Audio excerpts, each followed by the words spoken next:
நான் வந்து ஒரு டியூஷன்ல போய் சேர்ந்தேன் படிக்கணும்னு. நான் போனது படிக்கிறதுக்கு இல்லை, அங்க நம்மளோட கேர்ள் ஃப்ரெண்ட் படிச்சிட்டு இருந்தாங்க. அந்த ஆள் என்னடா நீ எழுப்பி கேள்வி கேட்டுட்டே இருக்கா, நமக்கு தெரியவே இல்லை, எல்லாரும் முன்னாடியும் அசிங்கமாயிட்டே இருக்கு. சரி இது வேலைக்கு ஆகாது அப்படின்னு டியூஷன் போறதை நிறுத்திட்டேன். அதுக்கப்புறம் வெளியே டியூஷனுக்கு வெளில தான் வெயிட்டிங். ஆனா நம்ம வெளில வெயிட் பண்றோம், உள்ள இருக்கிற நம்ம ஆளுக்கு தெரியணும். ஸோ அப்போ என் பைக்ல நான் ஒரு உல்ஃப் ஹார்ன் வச்சுட்டு சுத்திட்டு இருப்பேன், ஒரு யமஹா பைக்ல ஒரு ஹார்ன். ஸோ நான் எப்பெல்லாம் அந்த பக்கம் போறோம், நம்ம வந்துட்டா உங்களுக்கு சிக்னல் சிக்னல் கொடுத்துட்டு போயிடுறது. உள்ள இருக்கிற அவங்களுக்கு நல்லா தெரியும், ஓகே நம்ம ஆள் வந்துட்டா நமக்காக வெளில வெயிட் பண்றாங்க. இப்படியே இது கொஞ்ச நாள் போதுங்க. கொஞ்ச நாளைக்கு அப்புறம் அந்த வாத்தியார் உஷாராயிட்டார்.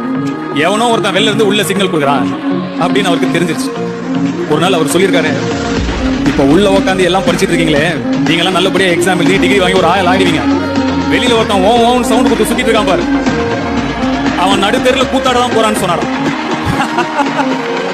அவர் எந்த நேரத்தில் சொன்னாரோ, நான் இன்னைக்கு கூத்தாடுற தெருவே தமிழ்நாட்டில் இல்ல.